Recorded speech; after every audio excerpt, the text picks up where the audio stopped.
स्वागत है आप सभी का वेरेंडा आईएएस के और एक और करंट अफेयर सेशन में, जहां हम करंट टॉपिक्स को डाइसेक्ट करते हैं बिल्कुल यूपीएससी के नजरिए से, वेरी स्मार्ट, क्रिस्प और एग्जाम रेलेवेंट स्टाइल में। आज का सेशन स्पेशली उन लोगों के लिए है जो करंट अफेयर्स को समझना चाहते हैं, याद रखना चाहते हैं और उसे यूज करेंगे एग्जाम हॉल में बहुत ही confidently. So this is me Supriya and we shall have a look on what is it today's index. The first topic is easing food prices drive inflation down.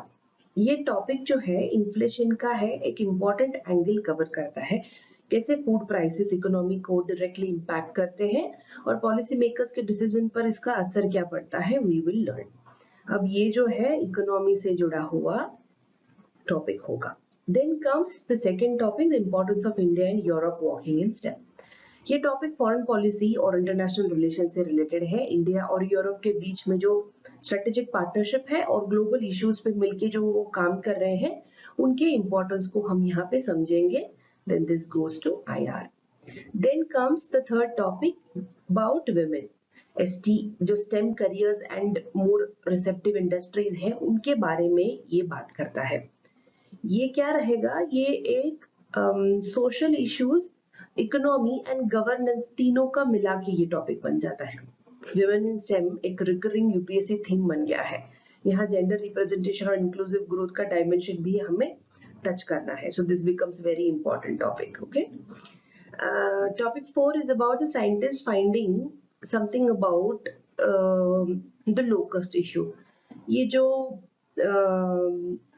बहुत बार न्यूज में देखा होगा आपने कि कैसा ये लोकस्ट का बिहेवियर, उनका स्वार्म करना और ये जो डिस्कवरी है कैसे हम इम्पोर्टेंट होगी। We'll try and understand in this topic here. ये बहुत ही इनोवेशन ओरिएंटेड रहेगा, तो it's again a combination of से जीएस3 में एनवायरनमेंट एंड एग्रीकल्चर को टच करेगा। तो ये आज के 4 टॉपिक टॉप नॉच है, जिनमें हम हर एक करंट अफेयर्स को स्टैटिक के साथ देखेंगे, एक डायनामिक स्टैटिक का कॉम्बो बना के। तो लेट्स स्टार्ट कैसे इन्फ्लेशन और फूड प्राइसेस से, और समझते हैं कि इकोनॉमी की स्टोरी इस वक्त हमें क्या कहना चाहती है। So let's begin.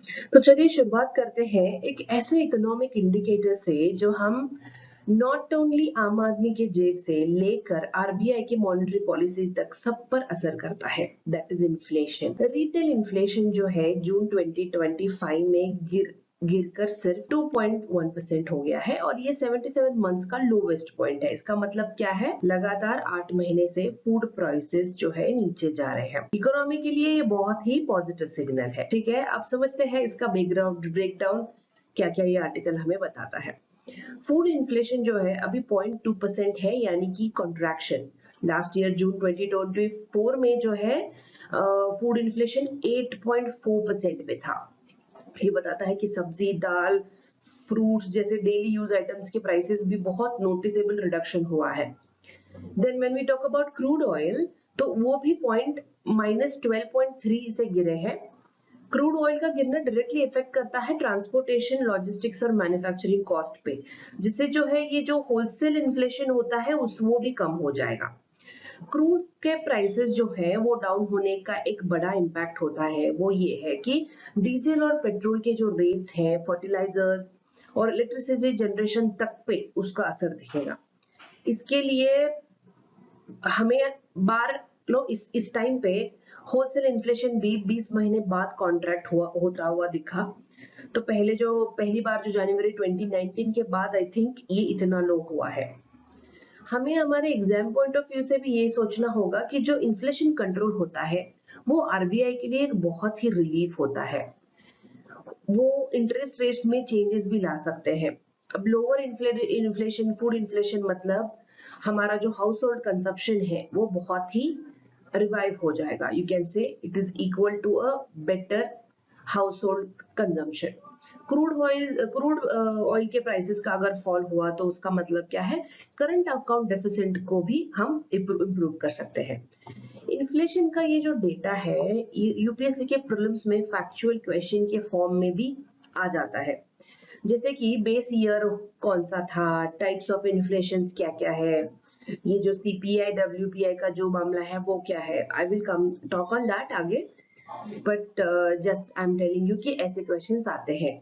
आप अगर आपको याद होगा 2020 में जब ऑनियन प्राइसेस बढ़े थे, फूड इन्फ्लेशन स्पाइक हो गया था, वैसे ही अब फ्रूट एंड वेजिटेबल प्राइसेस का गिरने से एसपीआई नीचे आ गया है।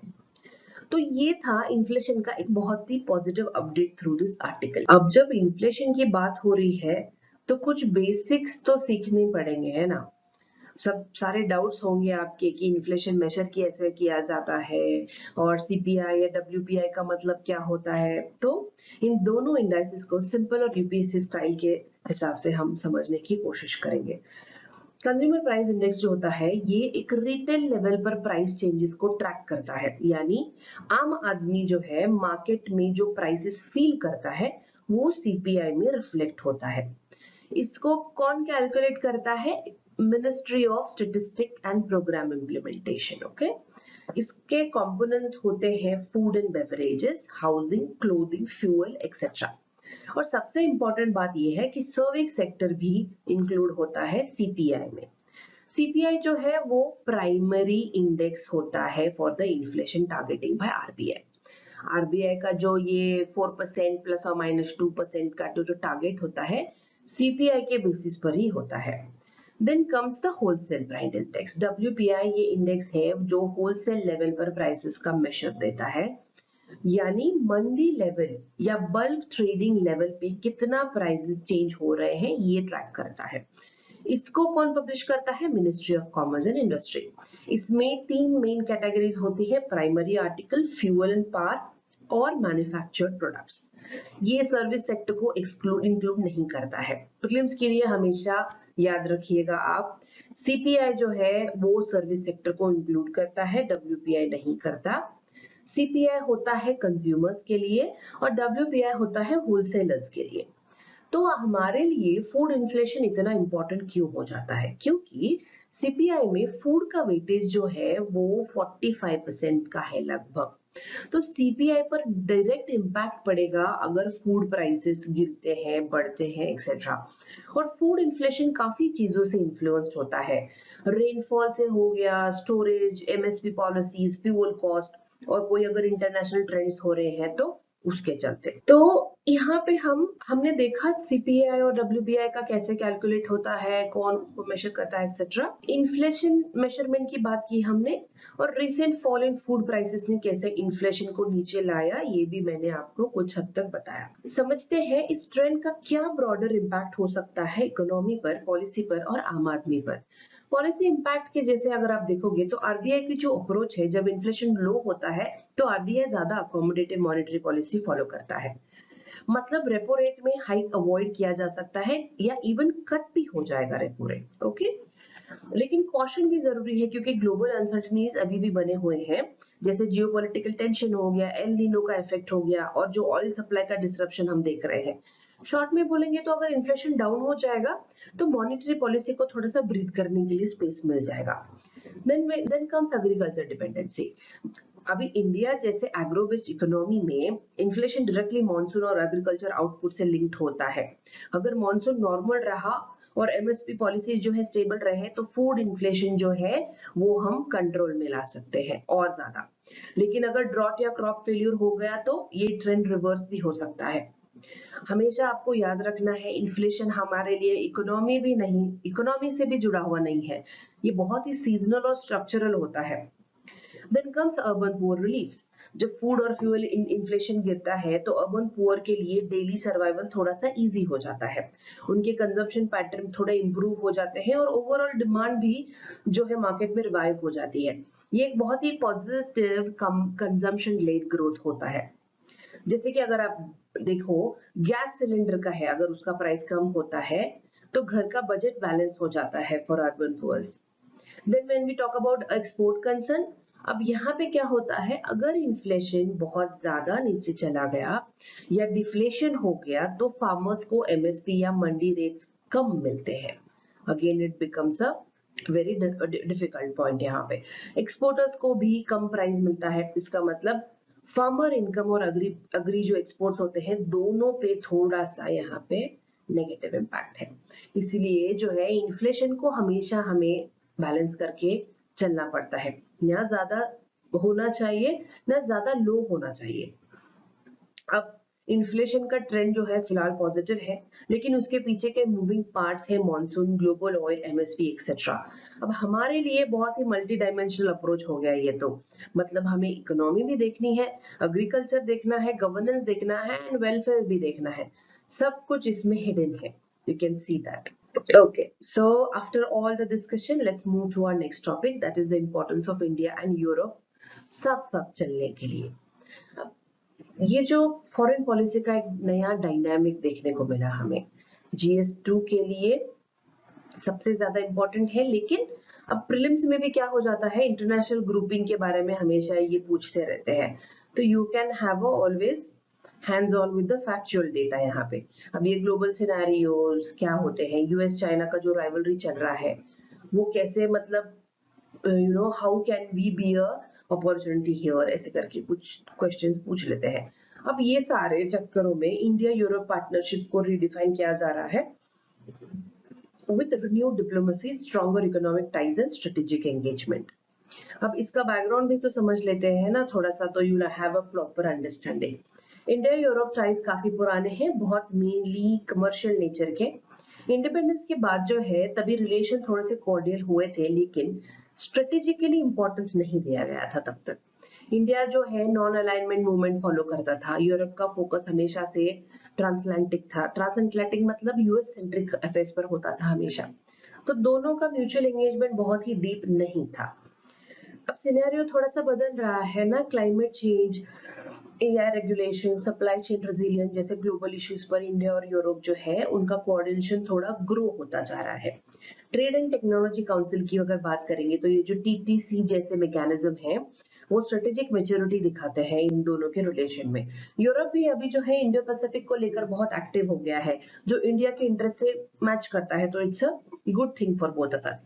अब शॉर्ट में अभी कहेंगे इंडिया और यूरोप दोनों अब सिर्फ फ्रेंड्स नहीं है, अब तो थोड़ा सा पार्टनर्स भी बन रहे हैं। तो what we have to keep it in mind कि अगर आपको कभी ऐसे आए क्वेश्चन में कि इंडिया का रोल जो है चेंजिंग वर्ल्ड ऑर्डर में, तो इंडिया और यूरोप का जो पार्टनरशिप का एग्जाम्पल है, आप देख सकते हो कि कैसे इंडिया मल्टीपोलैरिटी को शेप करता है नए फॉरेन पॉलिसी अप्लाई करके। You can side that example. Okay, तो इनका जो एक बेसिक फ्रेमवर्क है, विल ट्राई एंड अंडरस्टैंड, थोड़ा सा पॉइंट वाइज समझेंगे तो थोड़ा सा याद रखने में आसानी होती है, एक दूसरे से कैसे रेलेवेंट बन रहे हैं ये दोनों Nations, will try and understand. Strategic partnership जो है 2004 में शुरू हुआ था। इस पार्टनरशिप का फाउंडेशन हुआ था एक शेयर्ड डेमोक्रेटिक वैल्यू प्लूरलिज्म के साथ। ये सिर्फ ट्रेड या डिफेंस का रिलेशन नहीं था, यहाँ पे एक बहुत ही वैल्यू बेस्ड पार्टनरशिप थी जो लॉन्ग टर्म स्टेबिलिटी को प्रमोट करती थी। वैल्यू ड्रिवन हमेशा आप याद रख लो, ठीक है, वैल्यू ड्रिवन पार्टनरशिप एक बहुत इंपॉर्टेंट वर्ड है यूपीएससी का। Okay, then we come to free trade agreement, जो बीटीआई करके एक उनका फ्री ट्रेड अग्रीमेंट है ना यूरोप और इंडिया का, वो क्या है, broad based trade and investment agreement, यानी बीटीआई टॉक्स 2022 में फिर से शुरू हो गया था। अगर ये एफटीए फाइनलाइज होता है तो इंडिया और यूरोपियन यूनियन का जो ट्रेड का वॉल्यूम है वो बढ़ेगा, मार्केट में थोड़ा एक्सेस ज्यादा मिलेगा, टेक्नोलॉजी ट्रांसफर कर पाएंगे, बहुत सारे बेनिफिट्स हैं। अब ये जो नेगोशिएशंस है 2007 से चल रहे थे, बट स्टक हुआ था due to issues like data security etcetera, IPR का तो हमेशा इशू होता है। ओके, देन मल्टीपोलैरिटी विजन, दोनों ही इंडिया और यूएस चाइना बाइपोलैरिटी के एक एरा में मल्टीपोलैरिटी वर्ल्ड चाहते हैं, और दोनों ही मल्टी अलाइनमेंट के सपोर्टर हैं, यानी they engage with all powers based on issue specific convergence. Try and understand this point. अब इंडिया का क्वाड का भी एक हिस्सा है ना, यूरोप नाटो का भी हिस्सा है, सो हम लोग बहुत ऐसे कॉमन ग्रुपिंग्स के हिस्से रहे हैं। इंडो पैसिफिक स्ट्रेटेजी में भी हम एंटर कर रहे हैं, तो that becomes again a common goal. ये जो रिसेंट गोल है रीइंफोर्स करने के, we have to see that Brexit के बाद जो है यूरोप को नए ट्रस्टेड पार्टनर्स चाहिए होंगे। रशिया और यूक्रेन वॉर ने एनर्जी सिक्योरिटी डिफेंस टाइज को बहुत और एक बार स्पॉटलाइट में लेके आए वो लोग, तो यहाँ पे और चाइना का जो असर्टिव बिहेवियर होता है अगेंस्ट इंडिया एंड यूरोप, ये दोनों डाइवर्सिफाई करना चाहते हैं, ये दोनों नेशंस। और पीएम मोदी जी जो है, उनका जो G7 आउटरीच है, और ये जो है जयशंकर का जो यूरोप फोकस्ड डिप्लोमेसी की क्लियर सिग्नल देता है, तो India is pivoting towards Europe actually. You can mention this kind of points ना, ऐसे जैसे स्ट्रेटेजिक पार्टनरशिप, कोई भी हम कैसे रिकैलिब्रेट कर रहे हैं दूसरे नेशंस के साथ, और यूरोपियन यूनियन के साथ भी और ज्यादा एंगेजमेंट बढ़ रही है। तो ये एक बहुत ही परफेक्ट एग्जांपल हो जाता है स्ट्रेटेजिक डाइवर्सिफिकेशन का। You can always mention that. अब इतने सारे टर्म्स जो होते हैं ना, याद रखना बहुत डिफिकल्ट हो जाता है, लेकिन आप अगर उसको आर्टिकल्स के द्वारा या ऐसे कुछ अपने नोट्स में समझ के लिखोगे, तो अब तक हमने समझा कि इंडिया और यूरोपियन यूनियन का फ्रेमवर्क क्या है, जैसे कि कैसे ये वैल्यू बेस्ड है, स्ट्रेटेजिक पार्टनरशिप बिल्ड की उन्होंने। तो अब चलिए देखते हैं आज के कॉन्टेक्स्ट में ये पार्टनरशिप कितनी इंपॉर्टेंट है और किस किस एरिया में ये ग्रो कर रहा है। ट्रेड और इकोनॉमी की बात करेंगे तो ईयू जो है, it's India third largest trading partner, and 2022 तक जो है $130 बिलियन तक का जो है ट्रेड यहाँ पे पहुंच गया है। फ्रेंच और जर्मन कंपनीज एक्टिवली इन्वेस्ट कर रहे हैं from automobiles to green hydrogen. Example जैसे एयरबस का जो make in India tie up हुआ था, और ईडीएफ का जो रिन्यूएबल कोऑपरेशन देखा हमने, may be that you can cite as an example to understand this. Then ये जो इंडिया मिडिल ईस्ट का जो कोऑपरेशन होता है, so what I'm trying to say here is India middle east और यूरोप कॉरिडोर जो है IMEC, ये कॉरिडोर बन रहा है बेल्ट एंड रोड इनिशिएटिव का एक बहुत ही अच्छा alternative. India, UAE, Saudi Arabia और यूरोप को कनेक्ट करेगा ये, जिसमें इंफ्रास्ट्रक्चर, लॉजिस्टिक और डिजिटल कॉरिडोर बनाया जाएगा। ये है इंडिया का soft power plus connectivity model without debt traps, unlike जो हम BRI से देखते हैं कि कैसे चाइना डेट ट्रैप कर लेता है नेशंस को। Then we talk about strategic alignments. Europe अब इंडो पैसिफिक को लेकर एक्टिव हो रहा है, और इंडिया का जो एक नेट सिक्योरिटी प्रोवाइडर बन रहा है। This is what we see in strategic alignment. So then अभी next is tech and green diplomacy की अगर आप बात करोगे, तो इंडिया और European Union digital partnership grow कर रहे हैं, डेटा सिक्योरिटी, 5G, ऐसे सारे कोलैबोरेशंस कर रहे हैं। When we talk about climate action, climate neutrality, carbon neutrality goals जो है, और ग्रीन हाइड्रोजन अलायंस जो है, ये दोनों मिलकर बना रहे हैं। ये सब है क्लाइमेट स्मार्ट डिप्लोमेसी का एक part. Then when we talk about defense and security, तो यहाँ पे ट्रेडिशनल डिफेंस कोऑपरेशन जो है, वो भी यहाँ पे हमने देखा कैसे ये दोनों मिलके साइबर सिक्योरिटी पे, काउंटर टेररिज्म में एक बहुत ही कन्वर्जेंस देखने को मिला हमने इन दोनों नेशंस में। आप ये जो बार ग्राफ देख रहे हो, हमने देखा कि कैसे हर सेक्टर में 60 to 90% तक मेच्योरिटी और ग्रोथ दिखी है। मतलब इंडिया और यूरोपियन यूनियन का रिश्ता जो है बहुत ही ट्रांजैक्शनल और बहुत ही ट्रांसफॉर्मेशनल हो रहा है यहाँ पे। You can see the graph यहाँ पे। सो फ्रेंड्स, आज के जो ग्लोबल स्टेज पे इंडिया यूरोप टाइज सिर्फ प्रेजेंट रेलेवेंस नहीं बल्कि एक फ्यूचर इम्पैक्ट भी रखते हैं। चलिए समझते हैं आने वाले समय में पार्टनरशिप कैसे ये कौन से डायरेक्शन में हमें लेके जाते हैं। इंडो पैसिफिक प्रेजेंस जो है वो होगा balance against China. Europe traditional Atlantic focused था, लेकिन अब इंडो पैसिफिक में भी थोड़ा सा इंटरेस्ट वो दिखा रहा है। इसका मतलब है कि इंडिया को चाइना के असर्टिव इन्फ्लुएंस के अगेंस्ट एक और बैलेंसर मिल रहा है। इंडिया का जो विजन है इंडो पैसिफिक में free, open, inclusive and rules based order, वो यहाँ पे सर्व हो जाएगा। यूरोप इस नैरेटिव को बहुत अच्छे से सपोर्ट करता है, तो ये जो स्ट्रेटेजिक ट्रस्ट है यहाँ पे डीपन हो जाएगी।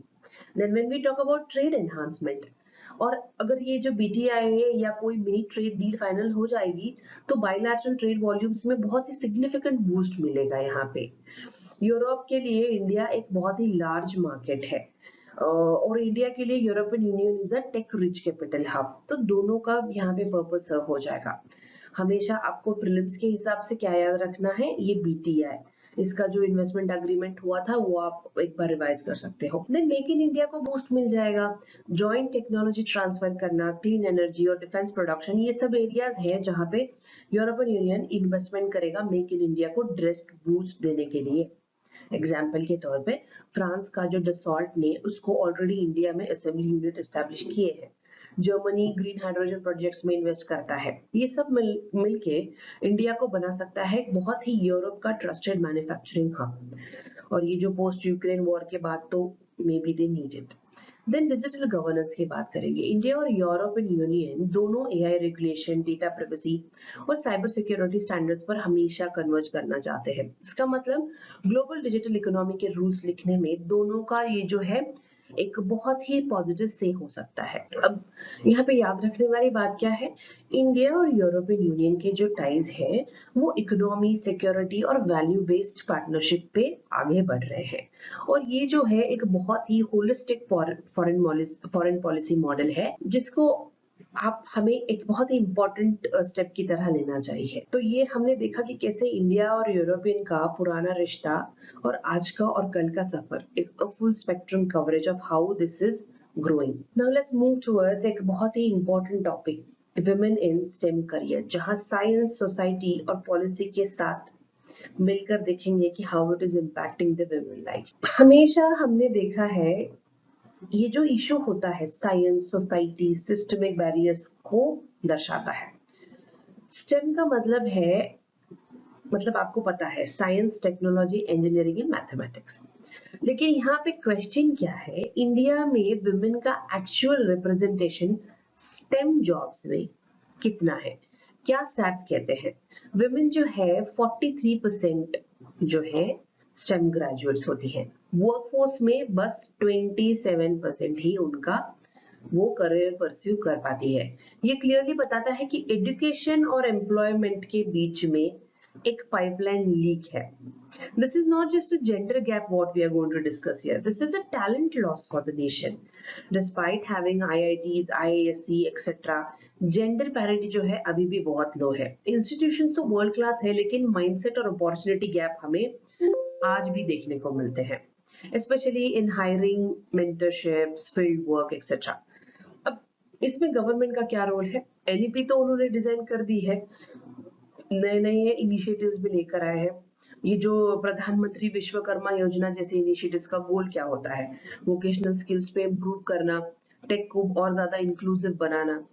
लेकिन ये इनका इम्पैक्ट तभी विजिबल होगा ना जब जेंडर इंक्लूजन इम्प्लीमेंटेशन लेवल पे स्ट्रांग होगी। For example, digital India without digital literacy for rural women, ये तो बहुत ही इनकम्प्लीट अप्रोच हुआ ना। वो समझेंगे ही नहीं कि बात हम किसके बारे में कर रहे हैं। अब ये जो स्टेम है ये हम, it can not be the future, it's just half of the population is left behind इसके चक्कर में। अब इसको थॉट को आप अपने आंसर में जरूर लिखना कि कैसे सारे अवेलेबिलिटी, सारे इनिशिएटिव्स के होने के बावजूद भी we are not able to reach the rural. अब हम ये इशू को थोड़ा डेटा के जरिए समझते हैं तो थोड़ा सा और डीप अंडरस्टैंडिंग मिल जाएगी। Numbers often speak louder than words, और सेम सेक्टर में ये जेंडर डिस्पैरिटी के एक सच को दिखाता है। 43% विमेन जो है ग्रेजुएट होती है, और which is actually very impressive number. लेकिन सवाल क्या है, अगर पास आउट गर्ल्स इतनी ज्यादा है तो इंडस्ट्री में रिप्रेजेंटेशन कहाँ है? स्टेम वर्कफोर्स जो है 27% बस दिखाता है। एक्चुअल वर्कफोर्स में वुमेन का पार्टिसिपेशन इतना ज्यादा लो है। ये पाइपलाइन लीक जो है उसका एक सबसे बड़ा प्रूफ है, जहां एंट्री तो हो रही है लेकिन कंटिन्यूएशन नहीं होता। अब इसके रीजंस क्या क्या सोच सकते हो आप? वर्क लाइफ बैलेंस करना, lack of maternity friendly STEM jobs, gender bias hiring, absence of role models etcetera. Then when we talk about global benchmarks, 31.5% researchers are women. UNESCO के डेटा के मुताबिक पूरे वर्ल्ड में विमेन रिसर्चर्स का average 31.5% है। India is even below than that. इसका मतलब gender gap एक बहुत ही ग्लोबल इशू है, लेकिन इंडिया में ये बहुत ज्यादा प्रोनाउंस्ड है। Then when we talk about female labor force participation rate as per the PLFS 24, overall FPR जो है 41% था और रूरल वुमेन का 47% था। अर्बन वुमेन जो है 25 पर बने हुए हैं। अर्बन एरिया जहाँ स्टेम जॉब्स है यहाँ वहाँ FPR सबसे कम है। This is a very serious policy paradox you can से। तो आप ऐसे में इसको ऐसे लिख सकते हो कि जैसे इंडिया मूव भी कर रहा है टुवर्ड्स लिटरेसी, लेकिन लेबर गैप्स का क्या कर सकता है, specially knowledge driven sectors like STEM. You can add the PLFS report stat, कैसे वो कैसे विमेन अर्बन में भी विमेन का पार्टिसिपेशन कम है एक्सेट्रा. तो that gives you few brownie points in your answer. ये आर्टिकल में एक बहुत ही इंपॉर्टेंट एंगल है, जेंडर गैप इन स्टेम का economic impact. That's a very beautiful angle. ये सिर्फ सोशल या पॉलिसी कंसर्न की तरह नहीं, ये कहाँ इम्पैक्ट करेगा, इंडिया के GDP ग्रोथ में इम्पैक्ट करेगा. मैकेंजी रिपोर्ट जो है वो बोलता है कि हमने कल भी देखा 700 बिलियन का पोटेंशियल रखता है इंडिया. अगर इंडिया स्टेम सेक्टर में जेंडर गैप क्लोज कर लेगा तो ये टारगेट अचीव हो सकता है बाय 2025. ये सिर्फ नंबर नहीं है, ये एक अनटैप्ड ग्रोथ इंजन का सिग्नल है. Inclusion is not the charity, it is a smart economics we have to adopt. World bank के एस्टिमेट के हिसाब से female labour force participation rate को हम 50% तक बढ़ा सकते हैं, तो GDP जो है 1% तक लिफ्ट हो जाएगा. इसका मतलब gender parity in job is directly equal to macro economic. मतलब हमें क्या करना है, गवर्नमेंट को जो है जेंडर के लिए स्पेसिफिक अलोकेशन करना होगा, विच दे हैव डन. इस बजट में 4.5 लाख करोड़ का फोकस हुआ है एजुकेशन स्किलिंग में. यानी हमने यहाँ पे फिस्कल पुश देखा, लेकिन स्टेम इंक्लूजन भी है वो पैरेलली होना चाहिए.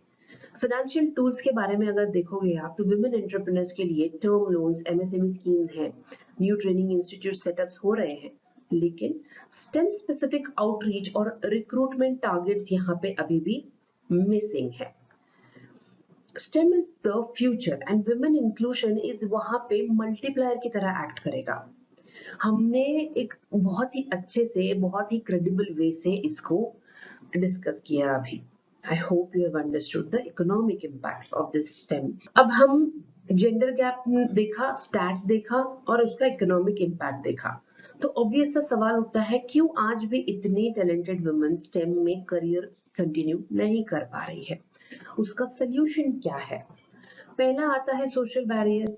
एक कॉमन परसेप्शन है कि coding is not for girls.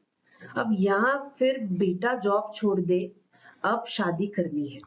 ये सारा जो है माइंडसेट अर्ली कॉन्फिडेंस और एक्सपोजर को रेस्ट्रिक्ट करता है. स्टेम करियर चालू होने से पहले ही बंद हो जाता है. Then comes workplace issues. यहाँ पे ये सेकेंड एग्जिट गेट है. अगर कोई वो वुमेन स्टेम में एंटर कर भी लेगी तो पोस्ट चाइल्ड बर्थ या फैमिली ब्रेक्स के बाद कहाँ कंटिन्यू कर पाती है. सेफ नहीं होता, फ्लेक्सिबल नहीं होते टाइमिंग, इंक्लूसिव वर्कप्लेस नहीं होते हैं, तो करियर क्विट करना ही उनके लिए एक ऑप्शन रह जाता है. प्रॉब्लम ये नहीं है कि वुमेन आउटपुट मतलब वो ऑप्ट आउट कर रही है. प्रॉब्लम ये है कि सिस्टम ऑप्ट इन नहीं कर रहा है. पॉलिसी सॉल्यूशंस क्या क्या हो सकते हैं. गवर्नमेंट बहुत सारे स्कीम लेके आता है. स्किल इंडिया, बेटी बचाओ बेटी पढ़ाओ बहुत फेमस, विकसित भारत संकल्प करेगा, जेंडर बजटिंग पे भी ध्यान देता है. ये सब क्या करता है, ये सब एम करता है to empower women specially in education and skilling. लेकिन यहाँ पे हम चैलेंज किसके बारे में बात कर रहे हैं, पॉलिसी के एग्जीक्यूशन और इंडस्ट्री कोऑर्डिनेशन की, जो हमेशा मिसिंग होता है. यहाँ पे इंडस्ट्री रोल क्या हो सकता है. प्राइवेट सेक्टर को सिर्फ कैंपस हायरिंग से ज्यादा मतलब करना होगा. They must build women friendly labs, reskilling programs for returnees, internal mentorship और लीडरशिप रोल्स, उनको इम्पोर्टेंस समझाना etcetera. Representation is not diversity, retention is, right? So if somebody is wanting to come back to the work again, तो the environment should be such कि अगर कोई महिला आना भी चाहती है तो वो comfortably join in कर सके. Gender gap जो है in STEM is not just about numbers, it's about structures, it is about stereotypes and it is about solutions of working together. तो चलिए अब बात करते हैं एक साइंटिफिक ब्रेक थ्रू की, जो बायोलॉजी, फूड सिक्योरिटी और सस्टेनेबल एग्रीकल्चर के बीच का एक बहुत ही परफेक्ट इंटरसेक्शन है. एक नई रिसर्च इंस्टीट्यूट है, चाइनीज एकेडमी ऑफ साइंस, उन्होंने एक ऐसा स्पेशल हार्मोन इंट्रोड्यूस किया है, आइडेंटिफाई किया है, दैट इज कॉल्ड 4VA. ये एक एग्रीगेशन हार्मोन है जो लोकस्ट को स्वार्म करने के लिए अट्रैक्ट करता है। ये डिस्कवरी प्रूव करती है कि लोकस्ट का स्वार्म होना एक नेचुरल बिहेवियर नहीं बल्कि केमिकली ट्रिगर्ड होता है। साइंस को और समझे तो साइंटिस्ट ने एक मॉलिक्यूल बेस्ड टेक्निक डेवलप की जो इस हार्मोन को ब्लॉक कर देगी। मतलब बिना हार्मफुल पेस्टिसाइड्स के हम लोकस्ट को डिसओरिएंट कर सकते हैं और हमारे क्रॉप्स को बचा सकते हैं। हमारे लिए ये ऐसे क्यों इम्पोर्टेंट है, क्योंकि इंडिया ने 2020 में एक मैसिव लोकस्ट अटैक फेस किया था, स्पेशली राजस्थान, गुजरात जैसे स्टेट्स में। तब जो FOA है और स्टेट गवर्नमेंट्स ने कोऑर्डिनेशन में पेस्ट कंट्रोल किया था, लेकिन केमिकल पेस्टिसाइड्स का इकोलॉजिकल कॉस्ट बहुत हाई होता है। ये रिसर्च है एक बहुत ही इको फ्रेंडली ऑप्शन दे रहा है। अगर ये टेक्नोलॉजी प्रूव हो जाएगी तो ग्लोबल फूड सिक्योरिटी का थ्रेट जो है वो कम हो जाएगा। Environmentally safer pest control solutions promote किए जा सकते हैं और फार्मर डिस्ट्रेस और क्रॉप लॉस प्रिवेंट भी यहाँ पे हम अच्छे से कर पाएंगे। So this is what the article is all about. Let's try and understand इस साइंटिफिक डिस्कवरी के मैकेनिज्म को थोड़ा और अच्छे से। हम स्टेप बाय स्टेप ये साइकिल यहाँ पे देखेंगे कि कैसे लोकस्ट स्वार्म कैसे होता है और फेरोमोन्स जो है उसका इसमें क्या रोल है। ये जो सॉलिटरी फेज होता है, पहले इनिशियली इंडिविजुअल लोकस्ट अकेले रहते हैं and live separately before feeding. कोई ग्रुप या स्वार्म बिहेवियर नहीं होता उनमें, ये नॉर्मल ग्रास ऑफ स्टेज होती है। Then comes the second feeding trigger. जब लोकस्ट अच्छी क्वांटिटी में फूड कंज्यूम कर लेता है तब उनका बॉडी एक ट्रांसफॉर्मेशन मोड में चले जाता है। ये फेज ट्रिगर करता है केमिकल स्पाइनलिंग को। देन आता है ये 4VA रिलीज का। ये फीडिंग के बाद रिलीज होता है एक स्पेशल हार्मोन कॉल्ड 4VA। इससे अट्रैक्ट होते हैं दूसरे लोकस्ट। ये एग्रीगेशन का पॉइंट होता है, यानी लोकस्ट इकट्ठे होने लगते हैं और स्वार्मिंग स्टार्ट हो जाती है। Then we talk about genetic conversions by 4VP4MT gene, a special gene called 4VPM 4P4MT convert हो जाता है molecule called 4VP and उसके जो है स्वार्मिंग को केमिकली एक्टिवेट कर देता है। जब रिसर्चर्स ने इस जीन को डीएक्टिवेट किया तो लोकस्ट स्वार्म बनाने में वो फेल हो गए। अब इससे क्या पता चलता है, जीन बेस्ड कंट्रोल मैकेनिज्म यहाँ पे हो सकता है लोकस्ट स्वार्म के अगेंस्ट विदाउट हार्मफुल पेस्टिसाइड्स। हमारे लिए I know it is very confusing to understand पहली बार में, बट इट बिकम्स इम्पोर्टेंट। ऐसा कोई ब्रेक थ्रू अगर हम समझ पाए तो ये जो एग्रीकल्चर या बायोटेक्नोलॉजी में हमेशा इश्यूज होते हैं, फूड सिक्योरिटी विदाउट केमिकल का अगर आप कोई बता रहे हो तो you can cite this as an example कि कैसे ऐसे जीन रिस्पॉन्सिबल फॉर स्वार्मिंग को हम ऑल्टर करके we can control the problem without harming the ecology. ऐसे करके science can be the most sustainable form of pest control if it works with nature, है ना। तो we can give a very nice example of this breakthrough. So let's now move towards कुछ की scientific discoveries यहाँ पे जो किए हैं उन्होंने, जो बायोटेक्नोलॉजी और एनवायरमेंट का एक परफेक्ट यूज केस बन सकता है आपके लिए। Gene 4VP4MT identified. रिसर्चर्स ने ये जो जीन को आइडेंटिफाई किया है, ये जीन 4VP नाम के एक हार्मलेस मॉलिक्यूल को कन्वर्ट करता है इनटू 4VA, जो स्वार्मिंग हार्मोन होता है। इसका मतलब स्वार्म ट्रिगर होने का जो कोर मैकेनिज्म जेनेटिक है वो जेनेटिक नहीं होता, बिहेवियरल नहीं होता, जेनेटिक होता है। I am sorry. तो ये जो फिर देखा कि कैसे ये जो जीन एक्टिवेशन कर सकते हैं। जब इस 4VP4MT जीन को डीएक्टिवेट किया गया तो लोकस स्वार्म फॉर्मेशन जो है कंप्लीटली स्टॉप हो गया, वो इंडिविजुअल फॉर्म में ही रहे। ये फाइंडिंग प्रूफ देता है कि स्वार्मिंग इज जीन कंट्रोल और इसमें इंटरवेंशन पॉसिबल है। Then came molecular inhibitors identification. Scientist ने कुछ स्मॉल मॉलिक्यूल्स आइडेंटिफाई किए जो इस एंजाइम को ब्लॉक कर सकते हैं। मतलब 4VA हार्मोन बनेगा ही नहीं, लोकस स्वार्म फिर होगा ही नहीं। ये बन सकता है पेस्ट कंट्रोल का एक इको फ्रेंडली मॉडल जो हार्मफुल पेस्टिसाइड्स का अल्टरनेटिव बन सकता है यहाँ पे। सो अब देखते हैं यहाँ पे इसका एक बिगर पिक्चर में सिग्निफिकेंस क्या हो सकता है, ये सिर्फ एक बायोलॉजिकल एक्सपेरिमेंट है या हाउ इट इज हेल्पफुल। ये एक मल्टी सेक्टर सोल्यूशन हो सकता है for agriculture, climate adaptation and pest management. ये बहुत ही इको फ्रेंडली है, बियॉन्ड केमिकल्स होता है। ये रिसर्च जो है बायो इंसेक्टिसाइड्स और आरएनए इंटरफेरेंस जैसे इको टेक्निक्स को प्रमोट करेगा, जो हार्मफुल पेस्टिसाइड्स के बिना हम लोकस्ट को कंट्रोल कर पाएंगे। अब हमेशा हमने देखा है कि green bio control over chemical extermination का अगर हम बात करेंगे तो you can mention this kind of points. फिर एग्रीकल्चर प्रोटेक्शन, इस टेक्निक से हम क्या करेंगे, क्रॉप लॉस को जो है वो प्रिवेंट कर पाएंगे, फूड शॉर्टेजेस नहीं होंगे और पेस्टिसाइड यूसेज जो है वो डायरेक्टली कम होगा। ये एक गेम चेंजर हो सकता है स्पेशली क्लाइमेट सेंसिटिव रीजन्स के लिए। देन लो एनवायरमेंटल फुटप्रिंट्स, ये मेथड बहुत ही स्पीसीज स्पेसिफिक है, मतलब हनी बीज, बटरफ्लाईज, अर्थवर्म जैसे बेनिफिशियल ऑर्गेनिजम्स को इससे कोई नुकसान नहीं होगा। ये पेस्टिसाइड की तरह सॉइल, वाटर या ह्यूमंस के लिए भी टॉक्सिक नहीं होगा, है ना। अब इसका इंडिया का रेलेवेंस क्या है, ये जो 2020 में इंडिया ने बहुत सीवियर अटैक देखा था, स्पेशली राजस्थान और गुजरात में thousands of hectares of crops destroy हो गए थे। तब ये जो है एफएओ ने मिलके इमरजेंसी एक्शन प्लान किया था। अब अगर ये फॉर्मल बेस्ड कंट्रोल हमें सक्सेसफुली मिल जाएगा तो इंडिया जैसे एग्रो डिपेंडेंट कंट्री के लिए तो ये बहुत ही मेजर ब्रेक थ्रू है। तो ये जो फॉर्मल बेस्ड लोकस्ट कंट्रोल सिर्फ एक करंट ब्रेक थ्रू की नहीं, एक बहुत ही फ्यूचर एग्रीकल्चर प्रिसीजन का ब्लूप्रिंट है। सो विल ट्राई एंड सी कि कैसे इस डिस्कवरी के लॉन्ग टर्म इम्प्लीकेशंस हो सकते हैं और हमारे लिए और ग्लोबली भी क्या उसका असर होगा। ये technique real time tracking, drone based pheromone dispersion का हिस्सा बन सकती है। कंट्रीज लाइक इंडिया, अफ्रीका, जहां क्रॉप वल्नरेबिलिटी बहुत ज्यादा है, वहां ये मॉडल परफेक्टली फिट हो जाएगा। इसका मतलब लेस स्प्रेइंग होगी, ज्यादा टारगेटिंग हो सकता है, तो क्रॉप का यील्ड भी जो है बढ़ जाएगा। इंटरनेशनल कोलैबोरेशन एंड बायोटेक की डिप्लोमेसी भी यहाँ पे पिक्चर में आती है कि discovery, biotech and food security cooperation को एक ग्लोबल लेवल पर बूस्ट दिला देगी।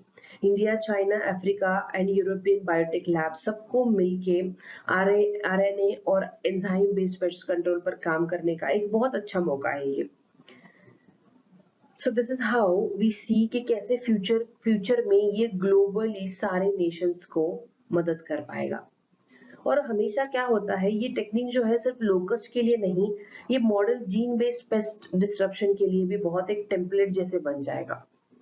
फ्यूचर में हम जो है टारगेटेड एंजाइमेटिक पेस्ट सेपरेशन ला सकते हैं और pheromone research is the gateway for it, you can say in a way. So now we have reached the end of the session, जहाँ पे हम कुछ एग्जाम रेलेवेंट कॉन्सेप्ट्स हैं यहाँ पे, you can go through the concepts बाद में। एक बहुत ही एक एग्जाम ओरिएंटेड कॉन्सेप्ट है, इसीलिए I have taken them separately. Inflation indices आपने देखा, सीपीआई यानी consumer price index retail inflation करता है, ठीक है, और डब्ल्यूपीआई यानी wholesale price index. So I hope you have got the clarity on that. Then comes India और यूरोपियन यूनियन का रिलेशनशिप, कैसे वो स्ट्रेटेजिक पार्टनरशिप की तरह बढ़ रहा है। और जो बीटीआई है, अभी भी निगोशिएशन चल रहे हैं, लेकिन अगर वो सैंक्शन हो जाता है तो it becomes a very important step. दोनों एक मल्टीपोलैरिटी वर्ल्ड की तरफ स्टेप बढ़ा रहे हैं। Then we saw women in STEM, कैसे उनका करियर इफेक्ट हो रहा है, एजुकेशन के बावजूद वी सी अ लीक, क्यों उनका ज्यादा पार्टिसिपेशन नहीं मिला आगे जाके उनके करियर्स में etcetera. Then we saw locust control में एक ब्रेक थ्रू मिला है, how it would help globally to solve the locust swarming का problem. This is the concepts we have learn today. अब क्या हो जाता है ना, I want you all to always maintain a small note where you'll be writing such concepts separately, so that अगर आपको कुछ quickly revise करना हो तो you can go through that. बहुत ही इकोनॉमिक का static dynamic combo, international relation में क्या चल रहा है, सोशल जस्टिस कैसे रिलेटेड है, यू नो, स्टेम को लेके etcetera, we have covered all the topics in this way. So UPSC के लिए सिर्फ एक कंटेंट नहीं, क्लैरिटी होनी चाहिए, और क्लैरिटी तभी आएगी जब कॉन्सेप्ट्स और करंट अफेयर्स ना एक साथ मिलकर आप पढ़ो। That is my very honest efforts to put the concepts and the static together to explain you the topic. So this is it for today. Thank you for attending the session. We shall meet tomorrow again. Till then, you keep studying, keep revising. See you tomorrow. Thank you. Veranda IAS, where your dream becomes reality.